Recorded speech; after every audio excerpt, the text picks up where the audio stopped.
राधे राधे सभी को। तो दोस्तों आज अपने राजस्थान हिस्ट्री में राजस्थान की प्राचीन सभ्यताएं करने वाले हैं दोस्तों।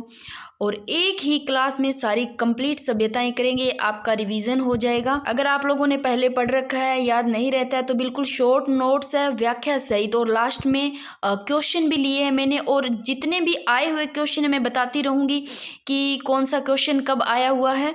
तो जितनी भी सारी सभ्यताएं देखो, ये रीट मेंस के लिए, सेकंड ग्रेड के लिए, फर्स्ट ग्रेड, सभी के लिए ये क्लास महत्वपूर्ण रहने वाली है। इसके अलावा जिनके भी राजस्थान हिस्ट्री में प्राचीन सभ्यताएं हैं, उन सभी के लिए ये क्लास इम्पोर्टेंट है दोस्तों। सबसे पहले तो मैं बात करती हूँ कि कालीबंगा सभ्यता की। मैं बता देती हूँ कि कालीबंगा सभ्यता करेंगे अपने, फिर आहड़ सभ्यता को उसी प्रकार ही अपने बिल्कुल ही शॉर्ट में करेंगे। और मोस्ट इम्पॉर्टेंट क्वेश्चन भी लिया, जैसे देखो अभी ये फर्स्ट ग्रेड में पूछा गया था क्वेश्चन जून 2025 में कि गणेश्वर सभ्यता यहाँ से क्या प्राप्त हुए हैं। अब देखो ये क्वेश्चन ऐसे आते हैं ना, जैसे मैंने यहाँ पर लिए, ये इसमें आप क्या है याद नहीं रख पाते हो और भूल जाते हो। वहाँ ऑप्शन ही इस प्रकार के आते हैं कि जैसे अभी ये दे दिया कृपश्वर्णी पात्र यानी कि कपीश्वर्णी गेरिक मृद भांडी, ये कहाँ से प्राप्त हुए हैं तो आप भूल जाते हो। तो ये गणेश्वर सभ्यता से प्राप्त हुए हैं, जो कि इस काले और नीले रंग के होते हैं दोस्तों। इस प्रकार ये भी क्वेश्चन पूछा गया था बागोर सभ्यता का फर्स्ट ग्रेड में। इसी प्रकार अपने गणेश्वर सभ्यता को करेंगे, क्या प्राप्त हुआ है, सब कुछ एक एक चीजें देखेंगे, बिल्कुल शॉर्ट में नोट्स। विराट सभ्यता को करेंगे कंप्लीट। जितनी भी सारी सभ्यता यानी सभ्यताओं, इन सभी को देखेंगे ताकि कोई सभ्यता छूटे नहीं। फिर इस प्रकार मैंने थोड़े क्वेश्चन भी ऐड किए हैं, तो ज़्यादा लंबी वीडियो ना बने इसलिए मैंने जितने हो सके थोड़े ऐड किए क्वेश्चन। बाकी अपने टेलीग्राम पे करेंगे नाइट को, ये टॉपिक हो जाएगा। तो इसके जितने भी इम्पोर्टेंट क्वेश्चन बन सकते हैं वो सारा उस पर वहाँ पर रिवीजन हो जाएगा आपका। सबसे पहले तो बात करते हैं कालीबंगा सभ्यता की, और काफ़ी इम्पोर्टेंट है। कालीबंगा सभ्यता है कहाँ? हनुमानगढ़ में है दोस्तों, और घग्गर नदी के किनारे है। और ऐसा कोई बच्चा नहीं है जिसको नहीं पता है कि कालीबंगा सभ्यता हनुमानगढ़ में और घग्गर नदी के किनारे है। ये तो कहते हैं ना, फिफ्थ क्लास का बच्चा, छोटे से छोटा बच्चा भी बता देता है, तो आप सभी को पता होगा। फिर भी नहीं पता है, अगर किसी को बिल्कुल भी इसके बारे में नहीं पता है तो आप ध्यान रखना, क्योंकि ये कालीबंगा सभ्यता है ना, खुदाई के दौरान यहाँ से काले रंग की चूड़ियां मिली थी दोस्तों। तो काले रंग की चूड़ियों के कारण इसका नाम कालीबंगा पड़ा था। फिर भी याद नहीं रहता तो ऐसे लो, काले रंग का घाघरा पहनना है, ऐसे ले लो। किसने पहना है? जिसको भी काले रंग की चूड़ियां मिली, ऐसे ले लो भाई। कोई लड़की का नाम लेकर ऐड करना है, अब याद करना है तो घग्गर, घाघरे से घग्गर याद रह जाएगा। कालीबंगा सभ्यता हनुमानगढ़ में है। और बात करते हैं हनुमानगढ़ जिला की दोस्तों, तो ये ना जो जिला ना मुख्यालय से है, ऐसा नहीं कि ये जिला वहां पर है, मुख्यालय से ये दक्षिण पश्चिम में स्थित है। तो अब देखो दोस्तों, इसमें बात करते हैं कालीबंगा सभ्यता। जो सबसे पहले सर्वप्रथम जानकारी देने वाले वो है एलपी टेसीटोरी। कोशिश करूंगी फोन ना हिले।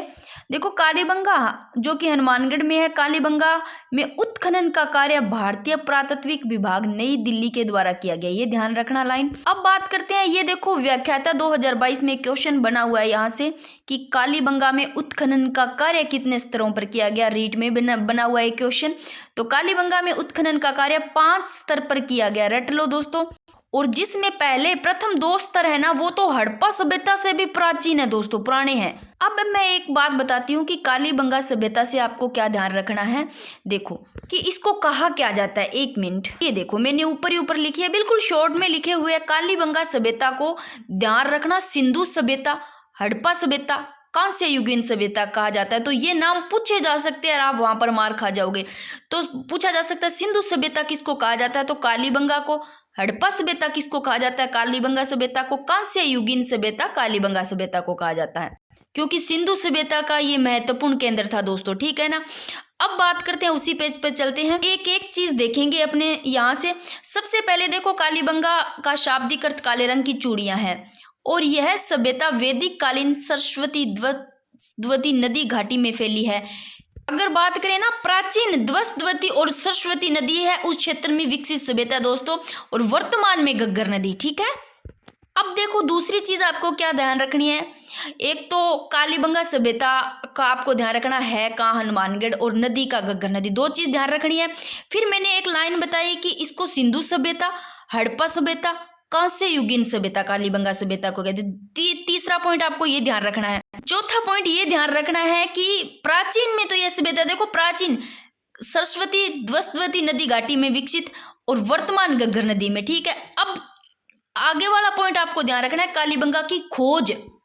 याद नहीं रहता, देखो सभी को पता है, सभी को बच्चे बच्चे को ये याद है, मुझे पता है, फिर भी याद नहीं रहता। कोई फर्स्ट बार कर रहा है, बिल्कुल भी नहीं पढ़ी है सभ्यताएं। तो कालीबंगा, काली काला, काला क्या होता है, अमलानंद, अमल, अमल काला होता है। तो कालीबंगा की रट लो, अमलानंद घोष ने की खोज। और ये सेकंड ग्रेड हिंदी में 2010 में क्वेश्चन पूछा गया है। इसके अलावा रीट में भी एक क्वेश्चन पूछा गया है। तो कालीबंगा की खोज 1952 ईस्वी में रट लो कि खोज तो अमलानंद घोष 1952 में। और एक लाइन मैंने यहाँ लिखी है कि माध्यमिक शिक्षा बोर्ड कक्षा 12वीं की बुक में ये 1951 में खोजकर्ता बताया गया है। दोनों ही ध्यान रख लेना, बाकी आपको 1952 ध्यान रखना है क्योंकि ये लिखा हुआ है तो मैंने लिख दिया। बात करते हैं कालीबंगा का सर्वप्रथम विस्तार से उत्खनन कार्य किसके द्वारा किया गया। उत्खनन कार्य, खोज तो कालीबंगा की देख लो, अमल खाके खोज कोस, अमल खाके खोज कोस, कालीबंगा की। बात करते हैं उत्खनन कार्य की। अब इस उत्खनन कार्य में आपको ध्यान रखने हैं, बीबी लाल है, बीके थापर है। अब ये बीबी लाल क्यों हो रही है, बीबी लाल पूरा नाम देखो ब्रजवासी लाल, और बीके थापर का बाल कृष्ण। अगर पूरा नाम भी नहीं पढ़ा तो नाम भी देखना। ये सेकंड ग्रेड में इंग्लिश में पूछा गया 2010 में क्वेश्चन। इसके अलावा भी ये क्वेश्चन काफी बार पूछा गया है।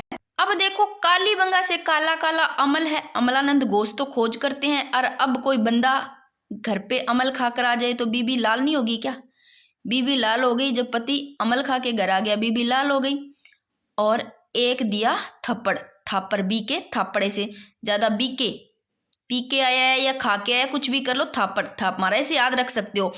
तो देखो अमलानंद घोष खोज करते हैं 52, ध्यान रखना 52। और उत्खनन की बात करते हैं, यहाँ इस 5 के आगे बस एक 6 बढ़ाना है और इस 1 घटाना है, यानी कि 1961 से लेकर के 69 तक। ध्यान रखना उत्खनन कार्य 1961 से 1969 ईस्वी तक, बीबी लाल बीके थापर द्वारा। और देखो इसमें ये क्वेश्चन और ध्यान रखना, इसमें बीबी लाल बीके थापर है, इसके साथ में ये क्वेश्चन पूछा गया है कि और कौन है इसके साथ में। देखो एक श्री एमडी खरे भी है और केएम श्रीवास्तव भी है और एसपी जैन द्वारा उत्खनन किया गया। ये 2023 में क्वेश्चन पूछा गया है। अगर आप लोगों ने अब तक बीबी लाल बीके थापर पढ़ा है तो पूरा डिटेल से पढ़ना कि उत्खनन करता और भी है, कौन है इन्होंने किया। देखो अब देखो जो बंदी यानी कि जो अमल खाकरा है और उसकी वाइफ अगर पूरी खरी है ना तो वही डांटेगी, कोई फर्क पड़ता है। तो एमडी खरे, बड़ी खरी थी एमडी खरे, और वास्तव में खरी थी, वास्तव में श्री वास्तव, केएम श्री वास्तव याद रखना। और रोब जमाती थी एसपी जैन जैसा। तो आपको याद रह जाएगी कालीबंगा सभ्यता है ना, इसके उत्खनन कार्य में देखो किनके द्वारा किया गया, बीबी लाल बीके थापर एमडी खरे केएम श्रीवास्तव एसपी जैन द्वारा। ये ध्यान रख सकते हो। खोज अमलानंद घोष 1952 में खोज और 1961 से 1969 में उत्खनन कार्य। ये चीजें तो इतनी तो ध्यान रखनी है। दूसरी चीज की यहाँ से क्या प्राप्त हुए अवशेष, वो चीजें। अब समय की बात करते हैं तो कितनी प्राचीन है। देखो ये 10th की बुक में तो लिखा हुआ है 6000 वर्ष प्राचीन। बाकी आप चीज ध्यान रखना कि जो कार्बन 14 पत्ती है इसके आधार पर ये प्राक हड़पकालीन बस्ती 2400 ईसा पूर्व बताएगी। ठीक है, अब एक लाइन बताई मैंने बहुत ही इंपॉर्टेंट कि कालीबंगा सभ्यता को क्या कहा जाता है, बताओ। सिंधु सभ्यता कालीबंगा सभ्यता को, हड़प्पा सभ्यता कांस्य युगीन सभ्यता। ये लाइन मैंने बताई थी, ये रही ये लाइन, फिर से देख लो, सिंधु सभ्यता, हड़प्पा सभ्यता, कांस्य युगीन सभ्यता। आ लो भाई, देखो कालीबंगा सभ्यता में साक्ष्य जो अवशेष मिले हैं वो क्या क्या है। देखो कालीबंगा में भूकंप के साक्ष्य मिले, लकड़ी की नाली के अवशेष मिले दोस्तों, प्राक हड़प्पा सभ्यता के अवशेष मोस्ट इंपॉर्टेंट। अब प्राक हड़प्पा के सभ्यता के कहाँ से मिले हैं, कालीबंगा से। जुते हुए खेत के अवशेष मिले हैं, देखो जुते हुए खेत के अवशेष मिले, और एक साथ 2 फसल आने के साक्ष्य, यानी कि गेहूं और जौ, यानी कि दोहरे जुते खेत। और एक क्वेश्चन यहाँ से पूछा गया है, वो कौन सा क्वेश्चन पूछा गया है, वो सेकंड ग्रेड में पूछा गया, मेरे को ऐसे नहीं पता कब पूछा गया है, कि कालीबंगा में समकोण दिशा में जुते हुए खेत, यानी कि दक्षिण पूर्व समकोण दिशा में जुते हुए खेत के साक्ष्य कहाँ से मिले, तो कालीबंगा से मिले हैं। तो ध्यान रखना कालीबंगा से दोहरे जुते खेत, गेहूं जौ, 2 फसलों के साक्ष्य मिले आने के एक साथ देख लो, गेहूं जौ। और इसके अलावा भी चना हो गया, बाजरा, सरसों, ये भी साक्ष्य यहीं से मिले। बाकी देखो ईंटों से निर्मित चबूतरे, ये कहाँ से, ये भी कालीबंगा से। हाथी दांत की कंगी, कालीबंगा से। कालीबंगा कंगी, वो भी हाथी दांत की। और ईंटों से निर्मित चबूतरे देख लो दोस्तों, प्राक हड़प्पा सभ्यता के अवशेष यहाँ से, लकड़ी की नाली के अवशेष भूकंप के, ये ध्यान रखे। इतने तो आ जाओ। और क्या मिले हैं, इतने तो ध्यान रख सकते हो, यानी कंगी मिली है, वो भी हाथी दांत की। और देखो तांबा, सेल खड़ी मिट्टी के मोरे मिली है।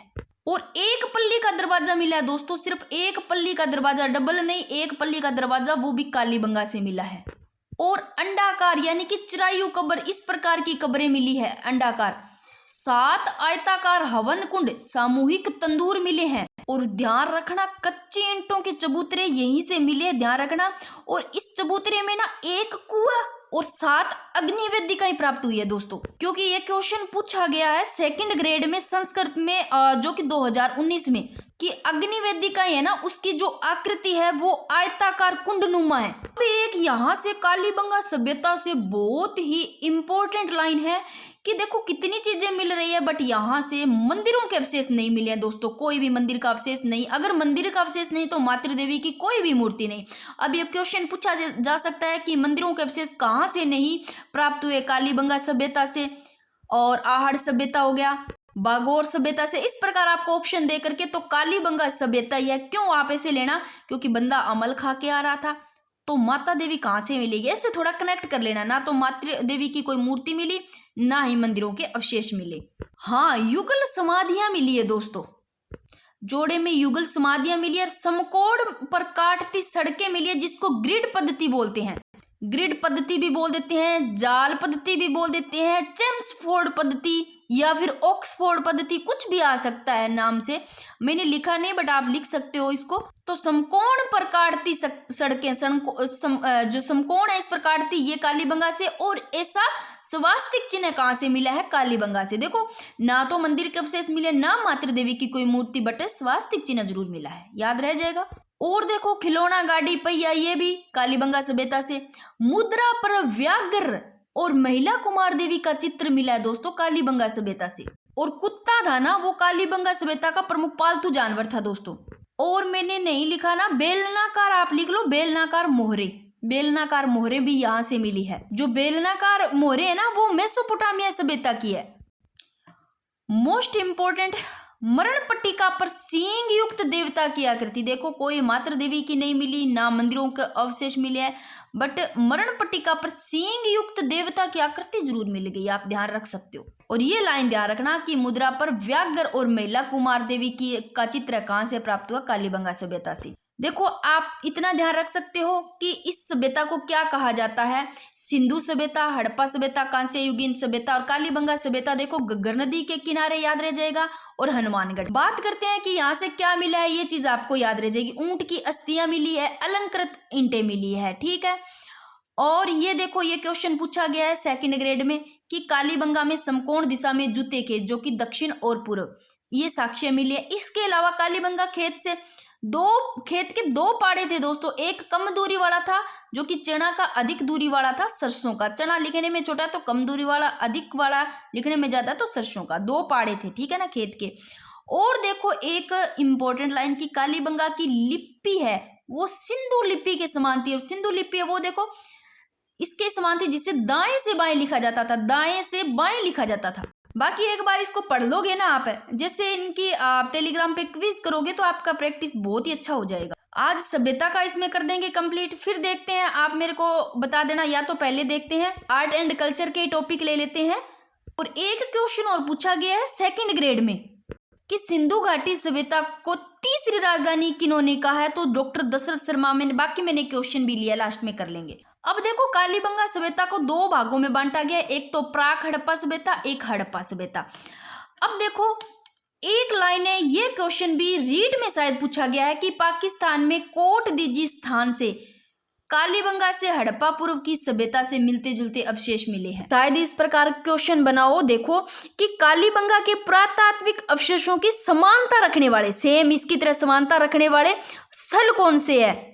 पाकिस्तान में कोट दीजी, यानी कोट दीजी है ये पाकिस्तान। और एक और ध्यान रख लेना इसके समान, जो कि सोंथी बीकानेर से, वो कालीबंगा प्रथम बोलते हैं उसको। और ये मैंने आगे लिया, एक बार मैं वहां पर चलती हूँ ताकि आपका इसी के साथ में ही हो जाए। देखो, अगर आपको पूछा जाए कि सोंथी सभ्यता कहाँ है, तो ये बीकानेर में, और इसको कालीबंगा प्रथम भी कहा जाता है। ध्यान रखना, कालीबंगा प्रथम किसको कहा जाता है? सोंथी सभ्यता बीकानेर को, ठीक है। और देखो यहाँ से क्या प्राप्त हुए, एक बच्चे के कंकाल की खोपड़ी से, एक बच्चे के कंकाल की खोपड़ी से 6 छिद्र, एक ही नहीं, 2 ही नहीं, 3 ही नहीं, सीधे 6 छिद्र, यानी कि मस्तिष्क शोध, जिसको हाइड्रोस्पोलिस शल्य चिकित्सा के प्रमाण मिले हैं। ये कहाँ से? ये कालीबंगा सभ्यता से मिले हैं, देख लो भाई। अब एक पिगट महोत्या ने क्या कहा है, ये लाइन बहुत ही इंपॉर्टेंट है, ध्यान रखो कि पिगट महोत्या ने हड़प्पा मोहनजोदड़ो को सिंधु घाटी सभ्यता की जुड़वा राजधानी कहा है। अब देखो, हड़प्पा और मोहनजोदड़ो, इनको ना सिंधु घाटी सभ्यता की जुड़वा राजधानी किन्होंने कहा है? पिगट महोत्या ने। और देखो, सिंधु सभ्यता के काल को प्रथम नगरीकरण का युग कहा जाता है। वैसे तो कितना ही पढ़ लो इस कालीबंगा सभ्यता से, कितना कुछ भी पढ़ लो, पर थोड़ा इंपॉर्टेंट है, पूछे गए किस प्रकार पूछे जा रहे हैं क्वेश्चन, वो अगर शॉर्ट नोट्स में लिख कर पढ़े जाते हैं तो बहुत अच्छी बात है दोस्तों। बाकी आप कितना भी कह दो, मैं डाल दूंगी टेलीग्राम पे, पढ़ने वाला होना चाहिए। बाकी जो चीजें पूछी जा रही है या इस प्रकार आपको पढ़ना है, बहुत ज्यादा फायदा रहेगा। देखो, बाद में इनकी अपने क्विज भी कर लेंगे ताकि आपका उसमें सारा कुछ ही आ जाएगा, जो इसमें कुछ ना पड़ा है तो भी वो रिवीजन हो जाएगा आपका। अब देखो, कालीबंगा में प्राक हड़प्पा और हड़प्पा कालीन संस्कृति के अवशेष मिले हैं, तो आप ध्यान रख सकते हो। और ये देखो, नाम भी सिंधु घाटी सभ्यता को क्या कहा जाता है? सिंधु सभ्यता रट लो बार बार, हड़प्पा सभ्यता। तो यहाँ से देखो, प्राक हड़प्पा और हड़प्पा कालीन संस्कृति के अवशेष मिले हैं। 2022 में सेकंड ग्रेड में क्वेश्चन पूछा गया है। कांस्य युगीन सभ्यता भी कालीबंगा, कैसे कालीबंगा, कैसे कांस्य युगीन सभ्यता। और कालीबंगा को देख लो भी, दीनहीन की बस्ती कहते हैं। अब दीन गरीब ही होता है, दिन तो दिन होता है, डे दीन यानी कि गरीब, गरीबों की बस्ती कहा जाता है।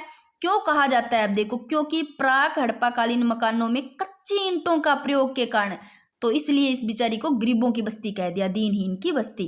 कच्ची ईंटों से आ सकता है क्वेश्चन, तो आप ध्यान रखना, यही है प्राक हड़प्पा कालीन यानी कि कालीबंगा सभ्यता, जिसको हड़प्पा सभ्यता, कांस्य युगीन, सिंधु सभ्यता कहते हैं। एक बार आप खुद ही देख लो, यहाँ से कोई चीज आपको नहीं समझ में आया और कोई ऐसी चीज जो आपने ठीक है पढ़ रखा है, नहीं पढ़ा तो उसको थोड़ा सा फिर से ज्यादा पढ़ लो। और अगर आपके पास बिल्कुल शॉर्ट में नोट्स है तो ठीक है, जो चीज आप लोगों ने उस नोट्स में यहाँ से नहीं लिख रखी है उसको ऐड कर सकते हो। लो, कालीबंगा तो हो गया कंप्लीट मोटा मोटा। फिर से इसको एक बार देखो कि कालीबंगा सभ्यता हनुमानगढ़ में घग्गर नदी के किनारे। और बात करते हैं अमलानंद घोष, अमल खा के आए काला काला, तो अमलानंद घोष करते हैं इसकी खोज 52 में, 1952 रट लो।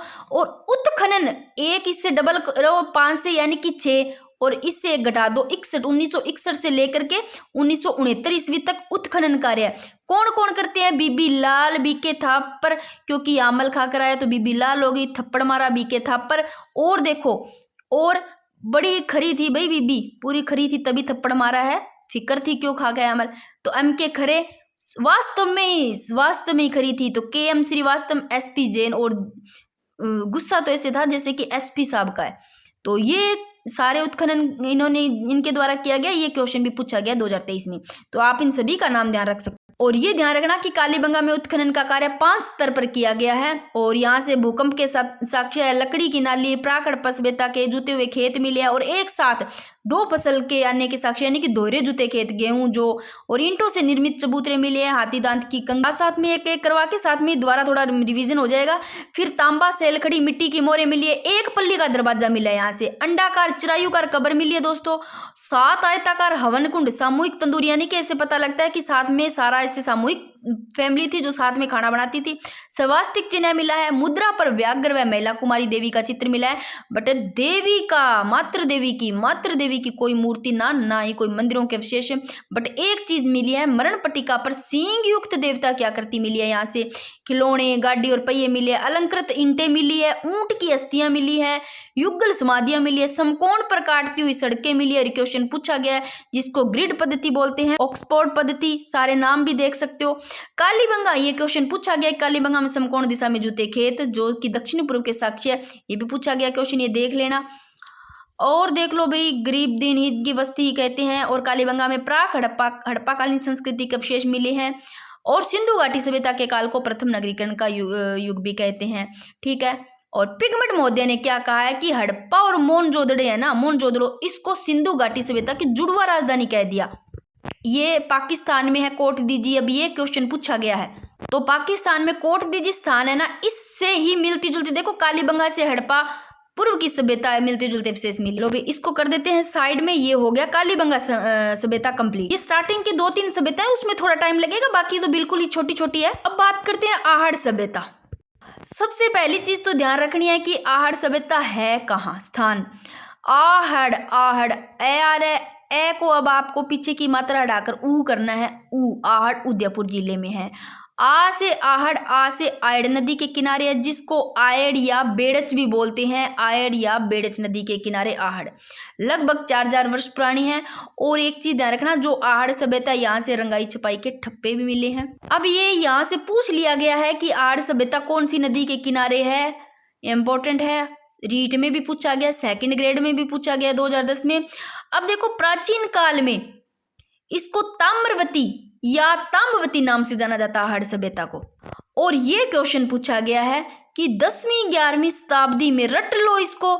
और ये क्वेश्चन मैं प्रैक्टिस के लिए फिर से डालने वाली हूं कि आ सकता है इसलिए क्विज पर, कि 10वीं 11वीं, और किसी का गलत नहीं होना चाहिए ये, अब ढंग से देख लो कि 10वीं 11वीं शताब्दी में आहड़ को आघाटपुर या फिर आघाट दुर्ग भी कहा जाता है। तो ध्यान रखना, ये आहड़ सभ्यता ही है, इसको कहा जाता है आघाटपुर या आघाट दुर्ग, जो कि 10वीं 11वीं शताब्दी में इस आहड़ सभ्यता को, ठीक है, आहड़ सभ्यता को पूछा जा सकता है क्या कहा जाता है, आघाटपुर या आघाट दुर्ग। और ये 2010 में ये क्वेश्चन पूछा गया। फिर देखो वर्तमान में आहड़ के स्थानीय लोग इसे क्या कहते हैं, वर्तमान में धूलकोट के नाम से जानते हैं। ये 2023 में पूछ लिया गया क्वेश्चन सेकंड ग्रेड में। अब आप इस दोनों चीजों को ध्यान रखो कि आहड़ सभ्यता ग्रामीण सभ्यता की थी, आहड़ किसकी थी, ग्रामीण सभ्यता की। जो अभी कालीबंगा पढ़ के आए सभ्यता, ये नगरीय सभ्यता थी। फिर भी याद नहीं रहते तो कालीबंगा से काला काला माल, कौन सा, अमल, अमल कहाँ से, गांव में तो मिलता नहीं है, नगर से लाना पड़ता है, तो नगरीय सभ्यता थी, ऐसे याद रह सकता है। फिर आहड़ याद रह जाएगा ग्रामीण, आहड़, आहड़, आहट, आहट किसकी पड़ती है, पैरों की, गांव में ग्रामीण संस्कृति, ऐसे याद रह जाएगा, और कोई इलाज नहीं है। अब देखो आहड़ को और क्या कहते हैं, किस नाम से, आहड़ को बनास संस्कृति के नाम से जाना जाता है। ये 2010 में सेकंड ग्रेड में पूछा गया। ये रहा, मैंने ऊपर लिख दिया कि आहड़ को बनास संस्कृति के नाम से भी जानते हैं। आहड़, ये मात्रा हटाओ, ऊ आ रहा है तो उदयपुर जिले में है। आ से ही आहड़, आ से ही आयड़ नदी, यानी कि आयड़ नदी को बेड़च नदी भी बोलते हैं, तो आयड़ या बेड़च आ सकता है, नदी किनारे है। और प्राचीन काल में इसको ताम्रवती या ताम्रवती के नाम से जाना जाता। और वर्तमान में आहड़ के स्थानीय लोग इसको धूलकोट के नाम से जानते हैं, तो ध्यान रखना दोनों ही नाम। अब देखो मोस्ट इंपोर्टेंट एक लाइन लिखी है कि ताम्रयुगीन सभ्यता की जननी पूछ ले, ताम्रयुगीन सभ्यता की जननी तो गणेश्वर सभ्यता है। ये थोड़ा ध्यान रख लेना कि ताम्रयुगीन सभ्यता की जननी तो गणेश्वर सभ्यता है। और ये क्वेश्चन 2023 में पूछा गया है कि जो आहड़ सभ्यता है, इससे संबंध पूछा गया है कि गिलुंड और भगवानपुरा का संबंध कौन सी सभ्यता से है, तो आहड़ सभ्यता से है दोस्तों। और आहड़ सभ्यता देखो लाल और काले मृद भांड वाली संस्कृति का महत्वपूर्ण केंद्र था। ये 2023। अब ये लाल काले मृद भांड वाली है ना, जितने एक बार इनको अच्छे से देख लेना, मृद भांड से पूछा जाता है, क्वेश्चन पूछा गया है। अभी फर्स्ट ग्रेड में 2025 जून में पूछे गए थे क्वेश्चन। लो एक बार इन पे चर्चा फिर से कर लेते हैं कि कौन से क्वेश्चन पूछे गए, फिर उसी पेज पे वापस चलते हैं। ये पूछा गया दोस्तों कि गणेश्वर सभ्यता देखो है कहाँ, पता है, सीकर में, नीम का थाना सीकर में है, सीकर जिला है, गणेश्वर सभ्यता नीम का थाना सीकर में। अब यहाँ से क्वेश्चन पूछा गया है कि कृपश वर्णी पात्र, जिसको कपीश वर्णी बोलते हैं, जिसको गेरिक मृद भांड भी बोलते हैं, जिसका रंग देखो क्या होता है, कृपश वर्णी पात्र यानी कपीश, काले और नीले रंग के। ये मृद भांड कहाँ से प्राप्त हुए, तो गणेश्वर सभ्यता से हुए। अब आप ऐसे ध्यान रख सकते हो कि कपीश कै नाम से आ रहा है, कपीस कैसे, कर्पश वर्णी यानी कि काले काले, थोड़े से लो काले काले, और वो नीले नीले लगेंगे, काले होंगे ना, जैसे कि आपने श्री कृष्ण जी को देखा होगा।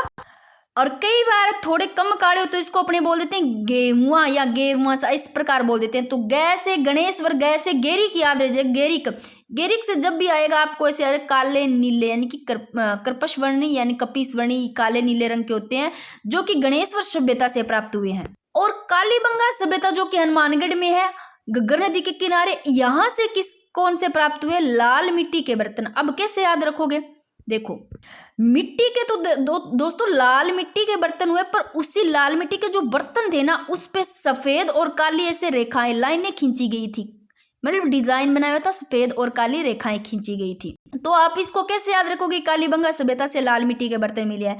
कालीबंगा देखो, काला माल खाकराया, अमलानंद घोष, अमल तो खोज किन्होंने की, अमलानंद ने कब, 1952 में, याद रह जाएगा। देखो जो बंदा काला माल खाकराता है, अमल खाकराता है, उसकी आंखें लाल लाल दिखेगी आपको। लाल मिट्टी के बर्तन कालीबंगा सभ्यता से याद रह जाएंगे, और जिस पर लाइनें सफेद और काली रेखाएं खींची गई। फिर बात करते हैं बागोर सभ्यता कहाँ है, ये भीलवाड़ा में है। बागोर, बै के बाद में भय आता है, तो वैसे भी सभी को पता है कि बागोर सभ्यता भीलवाड़ा में, फिर भी नहीं था भीलवाड़ा में। और यहाँ से कौन से, ये भी देखो फर्स्ट ग्रेड में क्वेश्चन पूछा गया, मोस्ट इंपॉर्टेंट 2025 में ये क्वेश्चन पूछा गया। तो यहाँ से किसके अवशेष मिले हैं बागोर सभ्यता से, यहाँ से मध्य पाषाण कालीन के अवशेष मिले हैं, जिसको कहा जाता है माइक्रोलिथ या लघु पाषाण उपकरण। इसको आप कैसे भी याद कर लो कि बागोर सभ्यता से मध्य पाषाण कालीन पत्थर कहाँ से मिले, मध्य पाषाण कालीन बागोर सभ्यता से, जिसको माइक्रोलिथ बोलते हैं, लघु पाषाण उपकरण बोलते हैं। इसको रट लो। अब चलते हैं उसी पेज पर। ये तीनों इंपॉर्टेंट क्वेश्चन है, इसलिए मैंने अलग से लिखे हैं। अपना चल रहा था आहड़ सभ्यता। आहड़ कहाँ है, उदयपुर जिले में, आयड़ नदी के किनारे, या आयड़ या बेड़च बोलते हैं। और बात करते हैं, इसको आगाड़पुर भी बोलते हैं, आगाड़ दुर्ग भी बोलते हैं, धूलकोट भी बोलते हैं। याद रह जाएगा जी, रह जाएगा याद। अब आप तो आगे चलो, ठीक है। अब बात करते हैं आहड़ सभ्यता की खोज किन्होंने की। आहड़ देखो, आहड़ में ए आ रहा है, ए सही अक्षयकृति व्यास। कालीबंगा की कैसे करवाई, कालीबंगा से काला माल कौन खाकराया, अमल खाकराया, कौन, तो अमलानंद घोष। खोज याद 1952 में, 52 के बाद में ही 1953 में ऐसे आहड़, ऐसे अक्षयकृति व्यास। आहड़ सभ्यता की खोज अक्षयकृति व्यास 1953 में करते हैं। ये 2023 में सेकंड ग्रेड में पूछा गया क्वेश्चन। इसके अलावा ये क्वेश्चन रीट में भी पूछा गया है। बात करते हैं आहड़ का उत्खनन कार्य। रट लो, RC अग्रवाल, रतन चंद्र अग्रवाल, HD सांकलिया, जिसको HD सांकलिया, हंसमुख धीरज बोलते हैं, हंसमुख धीरज सांकलिया। तो रतन चंद्र अग्रवाल मैंने पहले लिखा है, ध्यान रखना, 1956 में, और HD सांकलिया 1961 में। इनके द्वारा उत्खनन कार्य किया गया। आहड़ सभ्यता की खोज, ऐसे आहड़, ऐसे अक्षयकृति व्यास। और फिर भी आपको नहीं पता चलता ना भाई इनके उत्खनन कार्य करने वाले कौन है, तो आहड़, आहड़ कई बार आहड़ से आपको लेना भी आहट, आहट आ रही है। अब किसकी आहट आ रही है पता नहीं, कोई चेन, सांकलिया। अब देखो जो पशुओं के डाली जाती है ना चेन, उसको बोलते हैं सांकड़। सांकड़ सुनी होगी बागड़ी में। सांकड़िया किसकी आवाज आ रही है भाई, सांकड़ की आहट आ रही है, आहट, और पशुओं से आ रही है। और पशुओं से क्या प्राप्त होता है, मिल्क। अपने बोलते हैं ना मिल्क को भाई रतन है, मिल्क तो रतन, मिल्क रतन ही होता है। तो क्या पता इस प्रकार आपको थोड़ा सा याद आ जाए भी, हमें इस प्रकार बताया गया था, तो हमने कनेक्ट किया था कि HD सांकलिया किसकी आवाज आ रही है, आहड़ आ रही है। और आहड़ सांकल यानी कि पशुओं के द्वारा आती है, तो पशुओं से मिल्क प्राप्त होता है, तो रतन, रतन ही होता है एक प्रकार का जो दूध होता है। तो रतन चंद्र अग्रवाल याद रख सकते हो, रतन चंद्र अग्रवाल 1956, HD सांकलिया यानी कि हंसमुख धीरज सांकलिया 1961 में, इनके द्वारा उत्खनन कार्य किया गया। अब ये नाम लिखे हैं कि आहड़ के उपनाम आपको ध्यान रखने हैं, यहां से क्वेश्चन बन सकता है कि बनास संस्कृति बोलते हैं आहड़ को, ताम्रवती नगरी या ताम्रवती, जो कि प्राचीन समय में, ये देखो प्राचीन काल में इस नाम से जाना जाता था आहड़ को, ताम्रवती, ताम्रवती। अब वर्तमान में इसको क्या बोलते हैं, धूलकोट, यानी कि आघाटपुर, धूलकोट, ये आहड़ संस्कृति के। आहड़ से आघाटपुर तो याद रह जाएगा आपको, धूलकोट भी याद रह जाएगा। आहड़ आ रही है, आहड़ आ जरूर रही है, सांकड़िया से धूलकोट, धूल यानी मिट्टी उड़ाती आहड़ आवाज आ रही है, ऐसे याद रख सकते हो। और बनास संस्कृति, फिर भी याद नहीं रहता संस्कृति कौन सी, बनास। तो आहड़ जब भी धूल उड़ाती आ रही है तो सारी चीज को नाश करती हो भाई, धूल मिट्टी उड़ाती आ रही है, पशु सांकलिया से याद थोड़ा कनेक्ट कर लेना, नाश, नाश सब कुछ नाश कर दिया। एक आप गिलुंड सभ्यता पढ़ोगे तब आपको ये आएगा नाम। अब मुझे नहीं लगता कि थोड़ा सा कनेक्ट करके इन चीज़ों से याद हुआ है नहीं हुआ, पर मुझे नहीं पता, मैंने कोशिश की, आप थोड़ा खुद ही चाहे याद रख लेना, कोई जरूरी नहीं है। अब बात करते हैं आहड़ से प्रमुख अवशेष। देखो पढ़ने से कुछ नहीं होता, उस टाइम याद करने से भी, उस टाइम जब ये आते हैं ना क्वेश्चन तो याद भी आना चाहिए। आहड़ से प्राप्त देखो क्या अवशेष मिले, एक मकान में 6 चूल्हे के अवशेष, जो कि यहाँ पर सामूहिक फैमिली का बताता है कि भाई इकट्ठी फैमिली रहती थी, एक ही मकान में 6 चूल्हे आहड़ से। और फिर भी आपको याद नहीं रहता ना कौन सी सभ्यता से प्राप्त हुआ है एक मकान के 6 चूल्हे, तो आप उस चीज पे जाना। आहड़ में पढ़ा था सांकलिया, रतन चंद्र अग्रवाल यानी कि मिलक नाम लिया था। तो भाई घर में फैमिली में सारे सामूहिक फैमिली में रहते, तभी तो अच्छा दूध होता होगा, तभी पशुओं की आवाज आती होगी आहड़, है ना, तभी तो एक मकान में 6 चूल्हे के। इस प्रकार याद कर सकते हो। मिट्टी व पत्थर के मणके यहाँ से प्राप्त हुए हैं। 2 या 3 मुंह वाले चूल्हे, यानी कि चूल्हे होते थे उसके 2 या 3 मुंह होते थे इस प्रकार। तो सामूहिक फैमिली है, यानी कि एक मकान में 6 चूल्हे हुए तो वो मतलब इकट्ठी फैमिली रहती होगी, इस प्रकार का अपने को आइडिया लगा सकते हैं। तो चूल्हे भी इस प्रकार के ही होते थे। और मिट्टी से बनी वृष मूर्ति यहाँ से प्राप्त हुई है। और इंडो ग्रीक मुद्रा पर यूनानी देवता जो अपोलो का चित्र मिला है वो प्राप्त हुआ है आहड़ से, ध्यान रखना। मोस्ट इंपोर्टेंट, तांबा गलाने की भट्टियां कहाँ से मिली है दोस्तों, ये भी आहड़ से मिली है। ईरानी शैली की धूपदानी भी यहाँ से मिली है। आटा पीसने की चक्की भी, अब यार आप ऐसे भी कनेक्ट कर सकते हो, आटा पीसने की चक्की मिली है ना, तो ऐसे याद रख लेना, क्योंकि एक सामूहिक फैमिली यहाँ से रहती थी ना, कि आइडिया लगा सकते हो सामूहिक फैमिली कब से प्राप्त हुए, यानी कि एक मकान में 6 चूल्हे हो गए, 2-3 मुंह वाले चूल्हे हो गए, तो हो सकता है बहुत सारी फैमिली रहती थी, तभी इनको जरूरत पड़ गई थी आटा पीसने की चक्की, तभी घर पे ही पीस लेते थे। पत्थर के सिलबट्टे, आप ऐसे कनेक्ट कर लो, भाई इतनी फैमिली रहती थी ना, पत्थर के सिलबट्टे, तभी इनको जरूरत पड़ती थी पत्थर के सिलबट्टे पे, क्या पता चटनी पीसते हो, क्या पता इतनी फैमिली रहती थी। तो यहाँ से आप इस प्रकार याद कर सकते हो। चूड़ियां अंगूठियां यहाँ से प्राप्त हुई है, जो कि तांबे की कुल्हाड़ियां और इन्हीं की चूड़ियां अंगूठी, और बिना हत्थे के छोटे जलपत्र थे, उनका मतलब हत्था नहीं था, बिना हत्थे के थे, ये आहड़ से प्राप्त हुए। अब एक चीज मोस्ट इंपोर्टेंट है, जो कि 5 स्तर पढ़े अपनों ने, कहां से प्राप्त हुए, कालीबंगा से। आहड़ से 8 स्तर। अब कुछ लोग यहां बोलेंगे कि हमने तो 3 स्तर पढ़े हैं, 3 सत्र नहीं है, आहड़ से उत्खनन के 70 तो 8 है दोस्तों, 3 चरणों में है, वो चरण है 3। अब कुछ डेढ़ सियाणे ये भी बोल देते हैं, जब आप लोगों ने कोई भी चीज को डीपली पढ़ा होता है ना, तो दिक्कत नहीं आती है। आरएस में देखा होगा हमने, तो भाई आरएस में तो क्या लिखने होते हैं बहुत बड़े बड़े, तो आहड़ जैसे कि अब देख लो, आहड़ सभ्यता पे दे दिया, तो उसमें तो सारा कुछ लिखना पड़ेगा, एक एक चीज। अब मैं इसी को ही करवाती हूँ कि भी उत्खनन के 8 सत्र कैसे, अगर आप लोगों ने 3 सत्र पढ़ रखा है तो 3 चरणों में है दोस्तों। वो ये देखो कि आहड़ के उत्खनन के दौरान 8 सत्र मिले हैं। 5 सत्र कहाँ से मिले हैं, कालीबंगा सभ्यता से रट लो। आहड़ के उत्खनन के दौरान 8 सत्र मिले हैं, जिन्हें पुरातात्विक सामग्री पर 3 चरणों में बांटा गया है। ये 3 चरणों में देख लो, एक तो स्फटिक पत्थरों के प्रयोग व औजार व उपकरण के आधार पर, दूसरा ताम्र कांस्य लोहे के उपकरण के आधार पर, तीसरा मृद भांड संबंधित सामग्री भवन मिट्टी यानी कि मिट्टी से बने हुए, और काले मुलायम पत्थर के आधार पर, यानी कि 3 चरणों में बांटा गया स्तर 8 है। ये ध्यान रख सकते हो क्योंकि ये इंपॉर्टेंट लाइन है।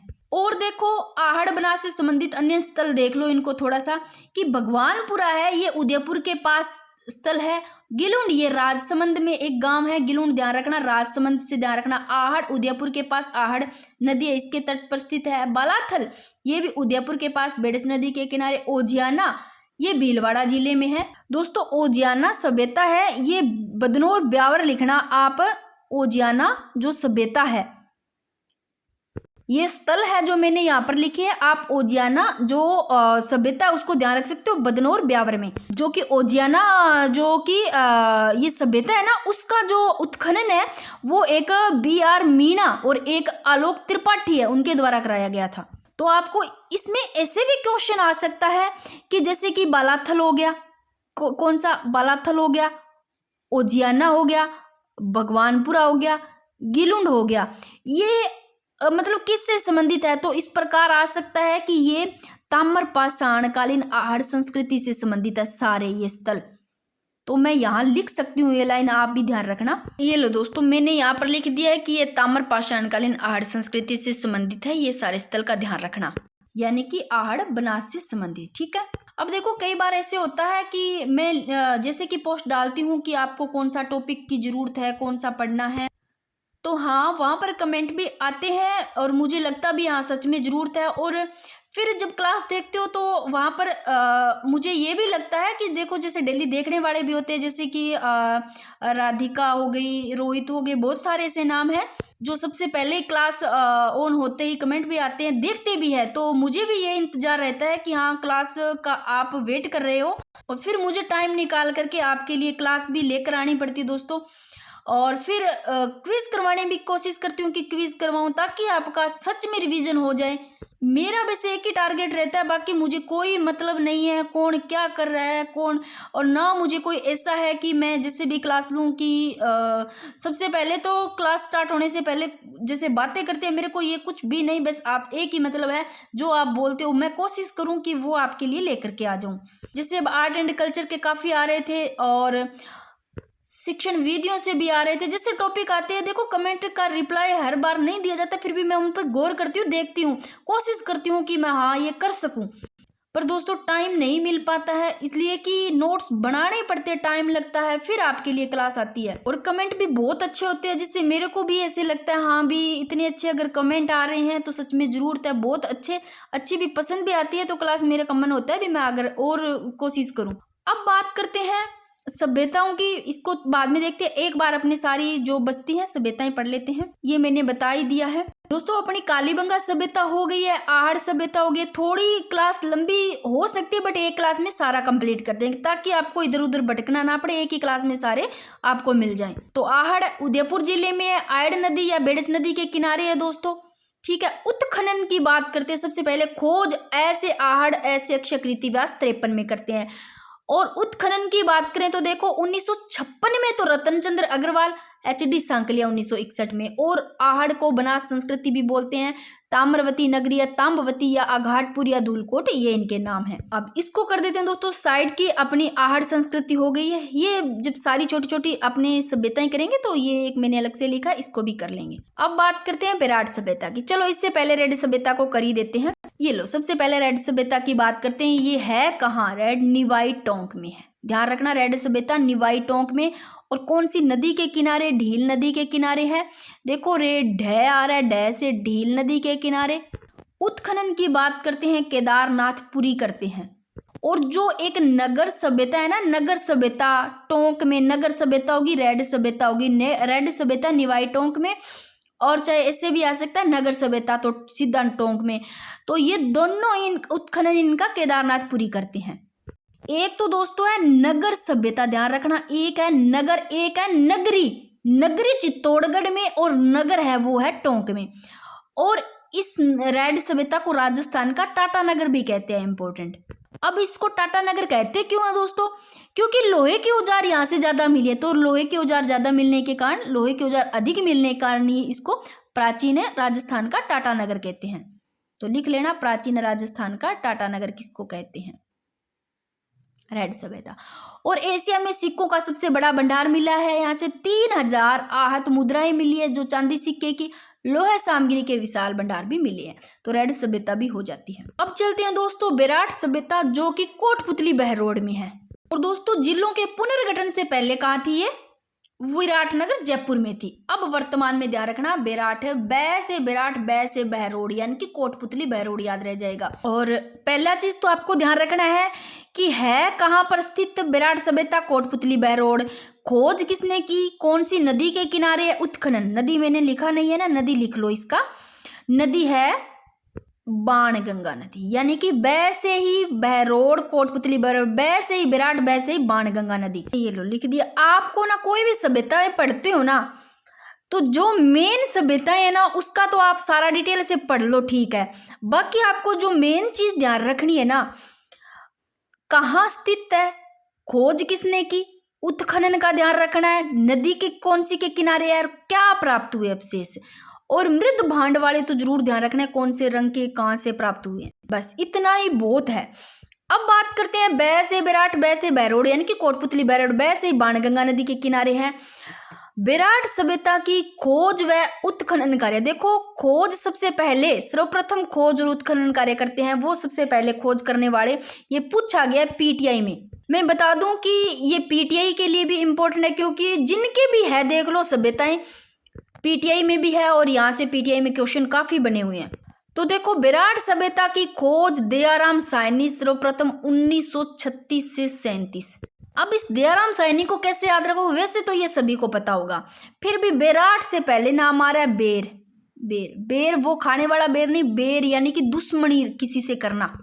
और कोई देखो दुश्मनी करेगा तो आपके जैसे और मेरे जैसे बहुत सारे होंगे कि दुश्मनी भाई किसी पे करते हैं तो दया आ जाती है, नहीं करनी चाहिए। विराट से बेर याद रखना है, बेर दुश्मनी, बेर दुश्मनी, बेर दया आ जाती है, भी ऐसा काम नहीं करना चाहिए। तो दयाराम साहनी ने की खोज विराट सभ्यता की 36-37 में। और दया भी कितनी बार आई देख लो, भी 36-37 बार आ गई, इकट्ठी से इकट्ठी 36-37 बार दया आ गई भी, मेरे को तो आ गई। याद करना है, भी याद करवाना है आपको। उत्खनन की बात करते हैं, नील रतन बनर्जी, कैलाश दीक्षित ने, दोनों का नाम ध्यान रखना। 1962 से 63 तक उत्खनन कार्य है जो कि विराट सभ्यता का, ध्यान रखना, नील रतन बनर्जी और कैलाश दीक्षित के द्वारा। और ये भी 2023 में क्वेश्चन बना हुआ है, लगा लो, इंपॉर्टेंट है, सेकंड ग्रेड में पूछे हुए क्वेश्चन बार बार पूछे जाते हैं। अब देखो, विराट सभ्यता है ना, ये क्वेश्चन भी 2010 में सेकंड ग्रेड में पूछा गया है कि प्राचीन काल में मत्स्य जनपद की राजधानी थी। विराट सभ्यता प्राचीन काल में किसकी थी? मत्स्य जनपद की राजधानी थी। और फिर भी आपको इसके उत्खनन याद नहीं रहते ना। देखो, दया आ गई, बेर की दयाराम साहनी, आपको खोज याद रह जाएगी किन्होंने की, सबसे पहले खोज करने वाले। उत्खनन देखो भाई, कई बार कोई इतना बेर रखता है, इतना बेर दुश्मनी रखता है कि चोटें चाहे कैसे ही मारे, घाव कैसे ही लगाए, नील ही जमा देंगे। इतने घाव मारेंगे बंदे के, इतनी नील जमा देंगे, बंदा लाश ही बन जाएगा। लाश आ रहा है ना पीछे, लाश। कैलाश दीक्षित याद रह जाओगे, दीक्षित, नील रतन बनर्जी, कैलाश दीक्षित। आप जब ये नाम देखोगे, नील, नील किसके जमाता है? बेर रखने वाला विराट, नील लाश ही बना देता है, कैलाश दीक्षित।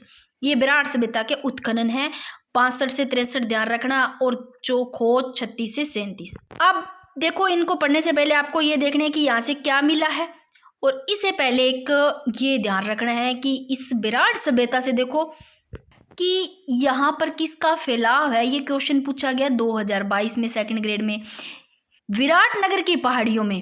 दोस्तों वैसे ये राजधानी विराटनगर के रूप में इसका, अब मैं बताती हूँ कि जो मत्स्य जनपद है ना, कि प्राचीन काल में मत्स्य जनपद की राजधानी थी, यानी कि महाभारत काल में इसका उल्लेख यहीं से, जो मत्स्य जनपद है ना, यहाँ से जो राजधानी विराटनगर है उसके रूप में हुआ था दोस्तों, क्योंकि यहाँ पर पांडवों ने क्या अज्ञातवास बिताया था, और ये मत्स्य जनपद की राजधानी ये पूछा गया। तो आप ये ध्यान रख सकते हो कि विराटनगर की पहाड़ियों में गणेश डूंगरी, जब भी विराट सभ्यता आती है ना, आपको ये डूंगरी याद कर लेनी है, कौन कौन सी डूंगरी है।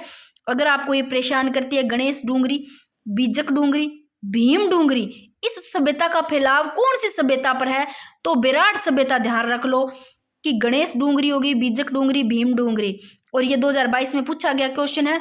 और देखो, यहाँ से बीजक डूंगरी, गणेश डूंगरी, बोमली डूंगरी, हनुमान डूंगरी, ये प्रसिद्ध है, क्योंकि यहाँ पर जो गणेश डूंगरी है, महादेव जी की डूंगरी है, इन सब का उत्खनन कार्य हुआ था। तो आप ये सारी ध्यान रख सकते हो। इसके अलावा एक और नाम लिख लो, महादेव जी डूंगरी, क्योंकि ये देखो पीटीआई 2023 में क्वेश्चन बना है डूंगरी से भी, कि विराट से 1990 ईस्वी में गणेश, बीजक, भीम डूंगरी से चित्रित शिलाओं की खोज की गई। कहाँ से की गई ये देखना, विराट सभ्यता से, इन चित्रों, ठीक है। और ये क्वेश्चन भी पूछा गया 2022 में इसी डूंगरियों से ही, कि विराट की भीम डूंगरी से सीएल कार्लाइल ने 1871 ईस्वी में शंखलिपि से उत्कीर्ण शिलालेख की खोज की। और इसको देखो, कूटलिपि, गुप्त लिपि, शंखलिपि भी कहते हैं। कि जो शंखलिपि है ना, ये जो शंखलिपि है यानी कि ब्राह्मी लिपि है, उसको मतलब अलंकृत करके, बहुत ज्यादा अत्यधिक, किसको करके? ब्राह्मी लिपि को अलंकृत करके गुप्त रूप प्रदान करना, इसलिए इसको देखो गुप्त लिपि, शंखलिपि, कूटलिपि कहते हैं। और एक मैंने शायद लिखा नहीं है, क्योंकि मृदभांड का सभी से याद कर लिया। विराट से देखो, यहाँ से पूछ ले आपको कि कौन से मृदभांड प्राप्त हुए हैं, तो रट लो विराट से। यहाँ लिख देती हूँ, या तो मैं लोह युगीन मृदभांड कहाँ से प्राप्त हुए हैं, या जो मैंने क्वेश्चन लिखे थे ना इंपॉर्टेंट, उस जगह पर लिख देती हूँ अलग से। यहाँ जगह नहीं है, यहाँ पर लिख देती हूँ, ये खाली जगह पड़ी है। ये लो, आप कैसे भी माइंड में बिठा लो अपने हिसाब से कि लोह युगीन मृदभांड प्राप्त हुए विराट सभ्यता से। रट लो, उत्तरी काले चमकदार मृदभांड है दोस्तों ये, तो लोहा युगीन मृद भांड प्राप्त विराट सभ्यता से, उत्तरी काले चमकदार मृद भांड परंपरा के अवशेष यहाँ से प्राप्त होते हैं। अब देखो विराट सभ्यता से क्या अवशेष, कौन से अवशेष प्राप्त हुए, फिर अपनी ये विराट सभ्यता भी कंप्लीट हो जाएगी। फिर गणेश्वर सभ्यता चलते हैं, फिर छोटी मोटी सभ्यताएं है, बिल्कुल ही एक ही क्लास में, थोड़ी सी देखो लेंथी हो गई क्लास, बट सारे एक क्लास में आपके कवर होने वाले हैं, बट ये नंबर दे के जाएगी दोस्तों क्लास आपको। बात करते हैं बेराट से मिले अवशेष कैसे याद करोगे। बेराट ठ आता है, यहाँ से ठ से ही आपको याद रखना है ठाठ, क्या क्या किस चीज के ठाठ है देख लो। ठ से 8 बौद्धिक मठ मिले हैं, कहाँ से 8 बौद्धिक मठ, बेराट। चांदी की 8 पंचमारक, चांदी की 8 पंचमारक भी बेराट से। और यूनानी शासकों की 28 ठ इसमें आ रहा है 28 मुद्रा, ये भी बेराट से मिले हैं। अब देखो शंख लिपि के प्रमाण मिले हैं दोस्तों, यहाँ से चित्रित धूसर मृद भांड है, इंपॉर्टेंट लाइन है, मोस्ट इंपॉर्टेंट, इस लाइन को लगाओ, मैं यहाँ पर हाईलाइट कर देती हूँ कि इतने एग्जाम होंगे, इतने में एक आधा मृद भांड से क्वेश्चन जरूर मिलेगा आपको, देख लेना कि चित्रित धूसर मृद भांड पूछे तो बेराट से, और फिर भी आपको याद नहीं रहता ना धूसर भी कैसे याद रखें, सभ्यताओं का नाम दे दिया, किस में था, बेराट्स में मैंने कहा था बेर, बेर रखती है तो दया आती है, दयाराम सैनी क्या याद किया था अपनों ने, दयाराम सैनी किया था खोज करने वाला, और दया आती है, फिर मैंने कहा नील जमा देता है, इस प्रकार मारता है, नील ही जमा दी, यानी कि कहते हैं ना लग गए यहाँ भी हमारे नीले नीले, नील जम जाती है और बंदे को लाश की तरह बनाती रहती है, ये हो गए उत्खनन करता कार्य करने वाले नील रतन बनर्जी और कैलाश दीक्षित, ठीक है ना। फिर बात करते हैं दूसर मृद भांड कहाँ से है, बेराट। बेराट बेर रखने वाला बंदे को ना दुसोई देता है भाई, इस प्रकार लाश ही बना दिया, दुसोई दिया, दूसर, ऐसे याद कर सकते हो भाई, कोई तरीका नहीं है मेरे पास। और देखो 6-7 कमरों का खंडरनुमा भवन है 6-7 का, ये बेराट से मिला है। ओकर कलर पात्र शैली के चित्र, ये क्या है भाई दोस्तों, जो ये बेराट सभ्यता है ना, इसमें जो ताम्र युग के मृद भांड थे उनका निर्माण चाक होता है ना, चाक, उसके द्वारा किया जाता था, चाक के द्वारा। तो ओकर कलर पात्र शैली के चित्र यहाँ से प्राप्त हुए हैं, तो तभी तो इसी को नाम ओकर कलर पात्र शैली के नाम से जाना जाता है, क्योंकि ये जो पात्र होते थे ना दोस्तों, अगर इनको मान लो हाथ से टच कर दिया, हाथ लगाने से इसका जो रंग है ना सिंदूर, यानी कि गेरुआ सा रंग लगने लग जाता, हाथ लगाते देख लो कैसे हो जाता था, क्योंकि ये चाक द्वारा किए जाते थे, और इनको जब हाथ से अपने छू लेते थे ना, सिंदूर जो गेरुआ रंग होता है वैसा लगने लग जाता था। इसीलिए इन मृद भांडों पर देखो मैंने एक नाम लिखा है उकेरण विधि द्वारा अलंकृत किया जाता था। और देखो क्या प्राप्त हुए, एक लाइन लिखी है मैंने कि मिट्टी से बने पूजा पात्र हो गए, मटके, घड़े, कुंडियां होती है, खप्पर, लोटे, थालियां, ये सारे ही बेराट से प्राप्त हुए। और मोस्ट इंपॉर्टेंट ये लाइन देखो कि बेराट से प्रागैतिहासिक काल के अवशेष, मौर्य काल के अवशेष, ये इंपॉर्टेंट है, मौर्य काल के अवशेष, मध्यकालीन, मैं से मौर्य, मैं से मध्यकालीन, और प्रागैतिहासिक काल के अवशेष ये बेराट से प्राप्त हुए हैं।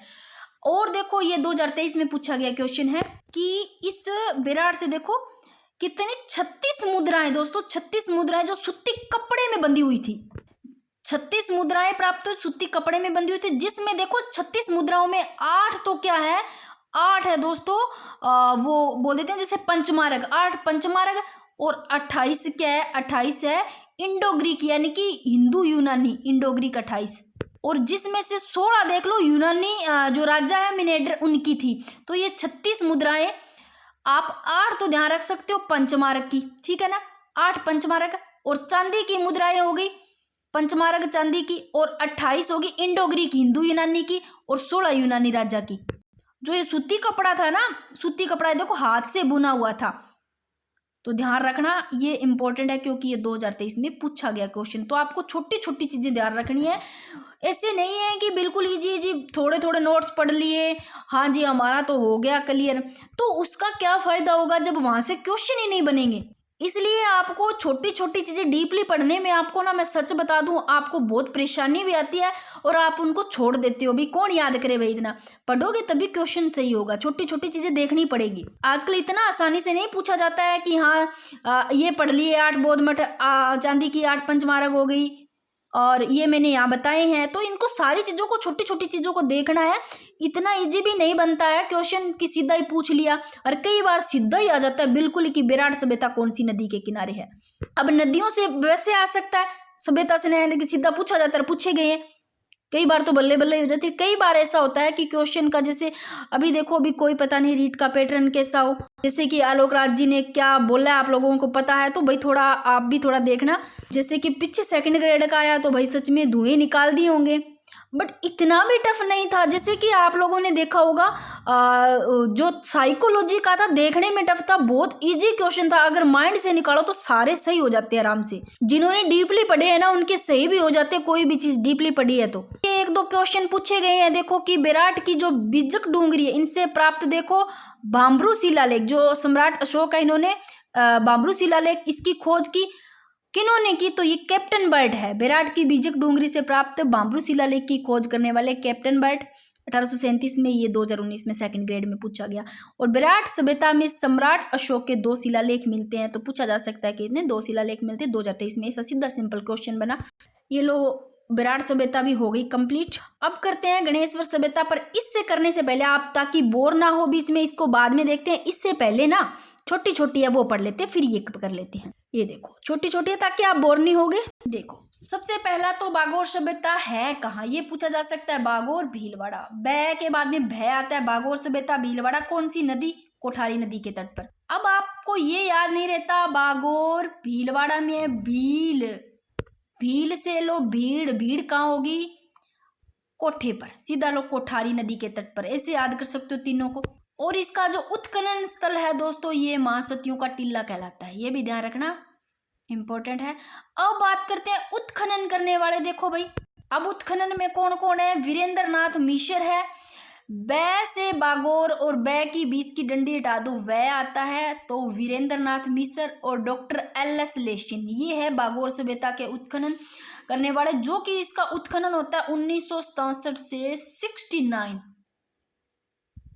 और एक चीज ध्यान रखना, जो बागोर सभ्यता है सबसे पहले, यानी कि भारत में सबसे पहले कृषि और पशुपालन के जो प्राचीनतम साक्ष्य है वो बागोर सभ्यता से प्राप्त हुए दोस्तों। और बागोर को आदिम संस्कृति का संग्रहालय भी कहा जाता है। मोस्ट इंपॉर्टेंट लाइन यार लिख लो, शायद मैंने नीचे लिखा नहीं है पर लिख दूंगी। ये प्राग ऐतिहासिक काल पशुपालन के अवशेष मिले हैं। ये अवशेष भारत के प्राचीन माने जाते हैं। और एक इम्पोर्टेंट लाइन है, ये तो बहुत ही रट लो, बहुत इंपॉर्टेंट है, कि यहाँ पर हाथ और कान के आभूषण जो कि कांच के मिले हैं, हाथ और कान के कांच के आभूषण कहाँ से मिले हैं? बागोर सभ्यता के। अब मैं एक लाइन लिख देती हूँ यहाँ पर, ये लो भी। बागोर को आदिम संस्कृति का संग्रहालय भी कहते हैं। कोठारी नदी के तट पर है। उत्खनन वीरेंद्र नाथ मिश्र और डॉक्टर एल.एस. लेशिन। और देखो यहाँ पर हाथ और कान के आभूषण कांच के मिले हैं और तांबे के उपकरण मिले हैं दोस्तों, जिसमें छेद वाली सुई इंपॉर्टेंट है। लघु पाषाण उपकरण भी प्राप्त हुए। कहाँ से? बागोर भीलवाड़ा से। गिलुंड सभ्यता राजसमंद में है, ध्यान रखना। गिलुंड सभ्यता राजसमंद में और बनास नदी के किनारे है।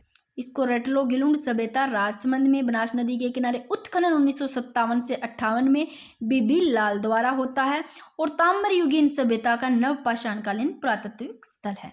फिर बात करते हैं बालाथल सभ्यता। बै से बालाथल और इसका डंडा हटाओ, वै वल्लभ नगर उदयपुर में। बालाथल वैसे ही पता होगा, वल्लभ नगर उदयपुर में।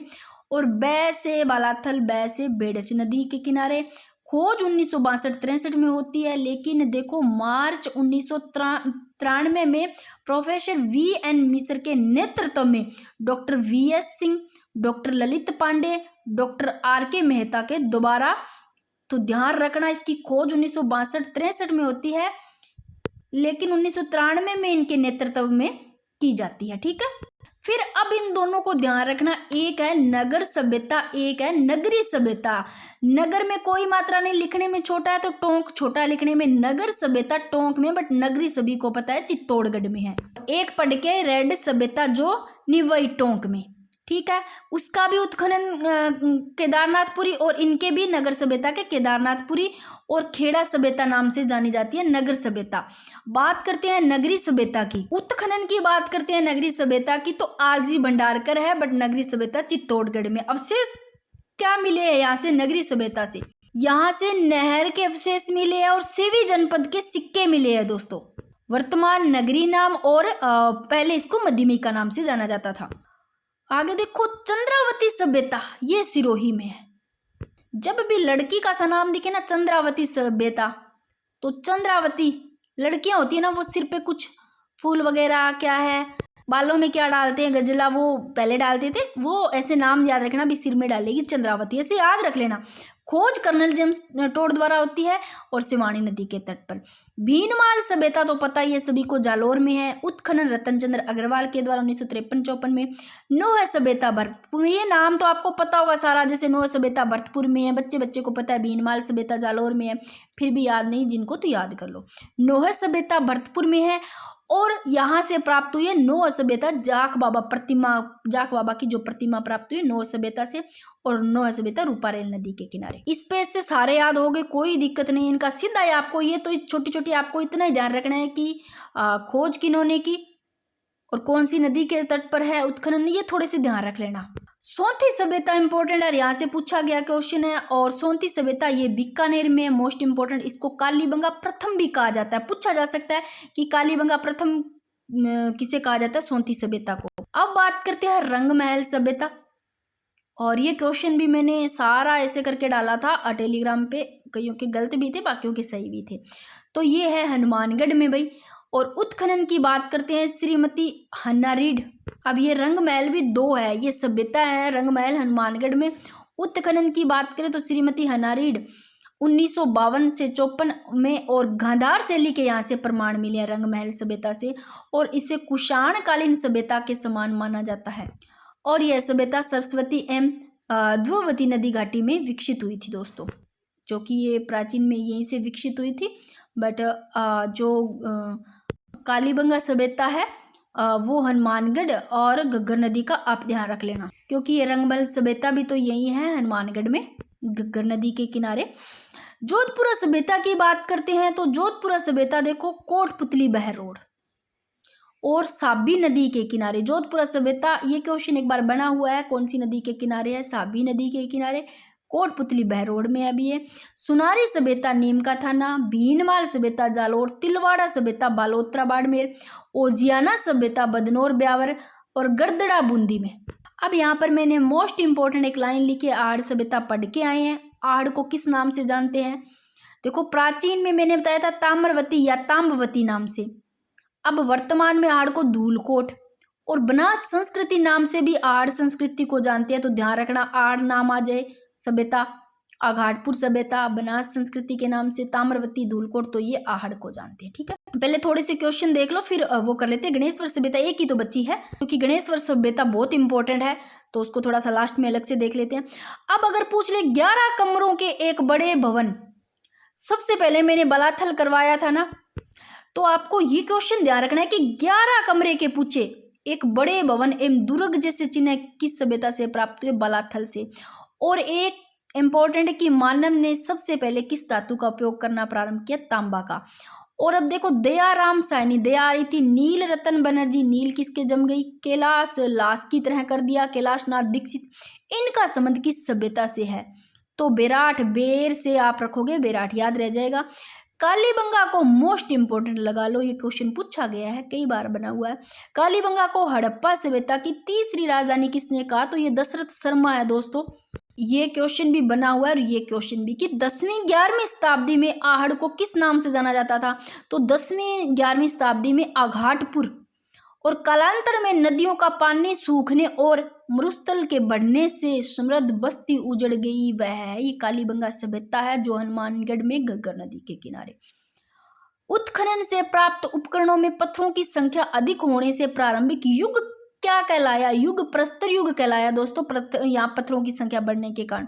और राजस्थान में ताम्र सभ्यता के अवशेष कहाँ से प्राप्त हुए, अब ताम्र के पूछ ले तो ताम्र एक कालीबंगा या आहड़ी नहीं, ध्यान रखना है ताम्र सभ्यता के ये सारे आप ध्यान रखो कि ताम्र सभ्यता के आहड़ से भी प्राप्त हुए हैं, कालीबंगा से भी, पीलीबंगा से भी, जो कि यही है हनुमानगढ़ में ही पीलीबंगा, गणेश्वर सभ्यता से भी, गिलुंड सभ्यता से भी, और बागोर और नगरी, नगरी चित्तौड़गढ़ में है, गिलुंड राजसमंद में है, कालीबंगा हनुमानगढ़ में है, गणेश्वर कहाँ है बताना, मैं अभी बता के गई हूँ। बड़ी अभी तो किया ही नहीं, कान से बता के गए, वैसे आपको पता होगा सीकर जिला नीम का थाना में, ठीक है। और आहड़ सभ्यता पढ़ के आए हैं, बागोर भीलवाड़ा। तो ये सारे जितने हैं ना, यहाँ से ताम्र सभ्यता के अवशेष प्राप्त हुए हैं। लो भाई ये भी हो गए। अब चलते हैं, एक ही बची है दोस्तों अपनी गणेश्वर सभ्यता। ये लो, सबसे पहले बात करते हैं गणेश्वर सभ्यता। देखो सबसे पहली लाइन, यहाँ के निवासी मांसाहारी थे। सीकर जिला नीम का थाना, गणेश्वर सभ्यता स्थल ध्यान रखना कहाँ स्थित है। गणेश्वर सभ्यता सीकर में, तोरावटी बेसिन में।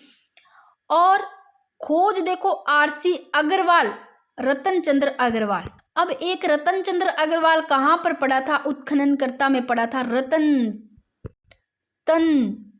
रतन यानी कि सांकड़िया कुछ नाम लिया था मैंने, जो कि उत्खननकर्ता बताया था मैंने। क्या आहड़ सभ्यता थी, क्या कालीबंगा सभ्यता थी, मेरे को बताना।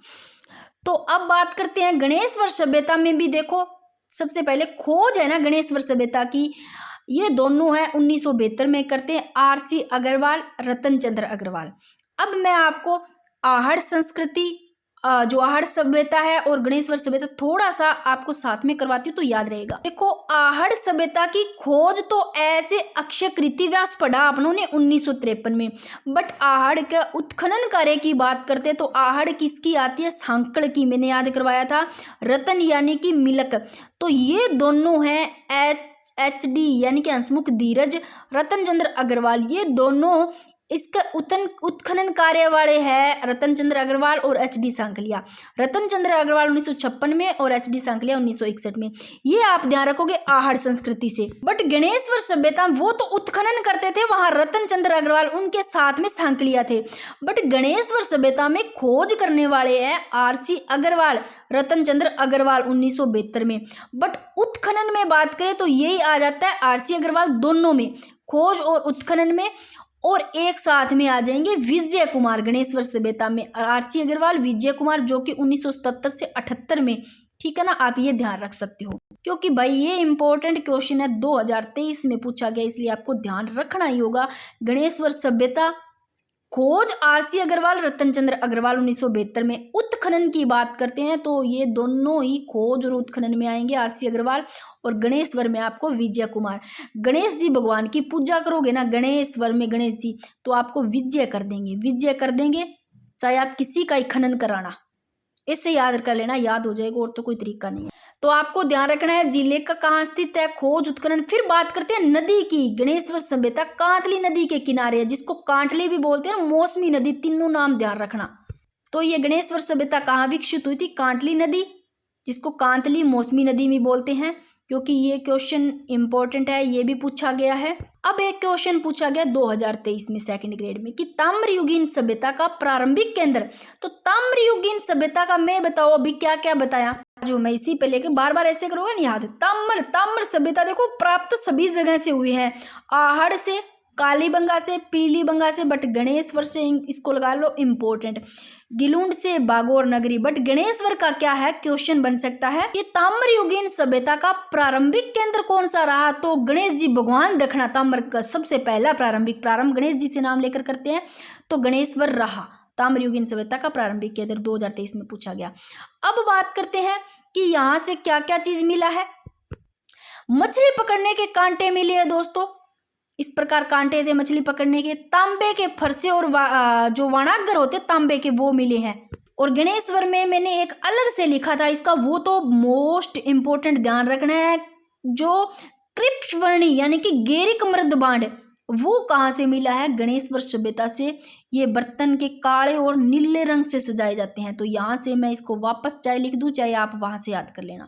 देखो जो गणेश्वर सभ्यता है ना दोस्तों, ध्यान रखना यहाँ से, जो देखो एक लाइन लिखी है मैंने, ये देखो कि भारी मात्रा में ताम्र उपकरण प्राप्त हुआ है। मोस्ट इंपोर्टेंट PTI में 2023 में पूछा गया गणेश्वर सभ्यता से, क्योंकि लगा लो इंपॉर्टेंट। और ये क्वेश्चन भी इंपॉर्टेंट है कि 90%, 99 एक ही % छोड़ना है, पूरा का पूरा। देखो भारी मात्रा में ताम्र उपकरण गणेश्वर सभ्यता ने, तो यहाँ से देखो ताम्र उपकरणों में 99% तांबा है।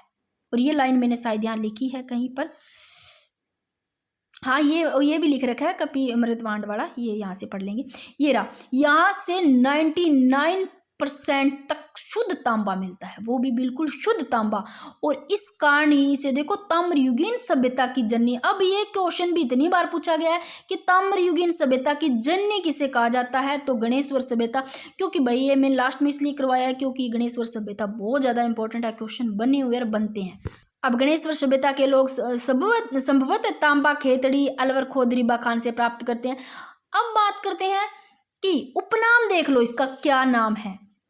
गणेश्वर सभ्यता सीकर जिला नीम का थाना में कांतली नदी के किनारे, जिसको कांटलिया मौसमी बोलते हैं। और उपनाम है इसका ताम्रयुगीन सभ्यता। भी तो बताया ताम्रयुगीन सभ्यता की जननी कहते हैं। क्यों भाई, यहां से देख लो 99% शुद्ध तांबा मिला है, इसलिए इसको ताम्रयुगीन सभ्यता की जननी कहते हैं गणेश्वर। गणेश जी भगवान का नाम लेकर के ही देख लो, यहाँ से ऐसे सोच लो भाई तांबा मिला तभी 99% मिला, कैसे भी कर लो आप। पुरातत्व का पुष्कर भी इसी को ही बोलते हैं, ताम्र संचयी संस्कृति भी बोलते हैं। और ये पीटीआई 2022 में क्वेश्चन पूछा गया कि ऐसे पूछा गया था कि ताम्र संचयी संस्कृति कौन सी सभ्यता को बोलते हैं, गणेश्वर सभ्यता को 2022 में पूछा गया।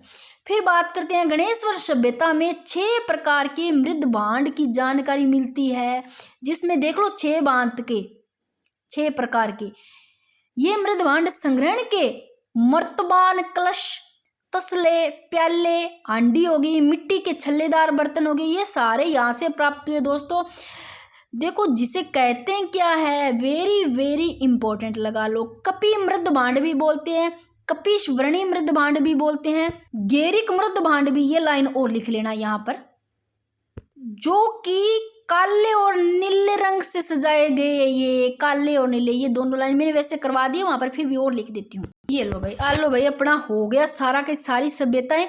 और कोई बचा है तो देख लो, कोई क्वेश्चन रह गया तो यहाँ से मुझे नहीं लगता कोई रह गया। फिर से देख लो कि गणेश्वर सभ्यता सीकर जिला नीम का थाना तोरावटी बेसिन में, और खोज आरसी अग्रवाल रतनचंद्र अग्रवाल के द्वारा, और उत्खनन भी आरसी अग्रवाल करते हैं। बट विजय हो जाती, गणेश जी का नाम लेते हैं, विजय कुमार 1977-78 में खोज, 77-78 में इसकी उत्खनन कार्य होता है। और ताम्रयुगीन सभ्यता का प्रारंभिक केंद्र यही रहा है, क्योंकि देखो प्रारंभिक केंद्र यही रहा है और यहाँ से 99% शुद्ध तांबा मिला है, और इसी कारण इसको ताम्रयुगीन सभ्यता की जननी कहा जाता है। और यहाँ से मृद भांड का ध्यान रखना, कपि मृद भांड, कपिश्वरणी मृद भांड, गेरिक मृद भांड भी बोलते हैं इसको, और ये काले और नीले रंग से सजाए जाते हैं, ठीक है। और यहाँ से 6 प्रकार के मृद भांड की जानकारी मिली है गणेश्वर सभ्यता से। ये मृद भांड संग्रहण के मृत भांड, कलश, तसले, प्याले, हांडी, मिट्टी के छल्लेदार बर्तन प्राप्त हुए, ठीक है। और इसको ताम्रयुगीन सभ्यता की जननी कहते हैं। वेरी वेरी इंपॉर्टेंट, कांतली नदी के किनारे है, कांटलिया मौसमी नदी बोलते हैं इसको, पुरातत्व का पुष्कर बोलते हैं, ताम्र संचयी संस्कृति अभी बोलते हैं इसको, जो पीटीआई में पूछा गया। और भारी मात्रा में यहाँ से ताम्र उपकरण प्राप्त हुआ है, ये भी पीटीआई में पूछ लिया गया कि भारी मात्रा में ताम्र उपकरण कहाँ से प्राप्त हुए हैं, तो ये गणेश्वर सभ्यता है। मछली पकड़ने के कांटे, तांबे के फर्श से वारणागर यहीं से प्राप्त हुए हैं, और दोहरी पेचदारी सिरे वाली ताम्र पिन भी यहीं से प्राप्त हुई है। और एक लाइन और लिख सकते हो कि जो हड़प्पा सभ्यता है वो मोहनजोदड़ो से प्राप्त ताम्र उपकरण इसी सभ्यता के हैं। ये लो दोस्तों, अब ये वाला टॉपिक हो गया। बाकी मेरे को ना आप ये बताना, मैं इसके बाद में ये सोच रही हूँ कि आर्ट एंड कल्चर में ज़्यादा नहीं, एक साथ तो नहीं हो पाएगा कि लॉन्ग वीडियो हो जाती है, आपको दिक्कत आती है, इसलिए ना कोई मेरे को 4 या 5 टॉपिक पहले बता दो कि जो आपको ज़्यादा ज़रूरत है वो लिख देना नाम लास्ट में, ताकि मैं उसी की पहले क्लास ले आऊँ।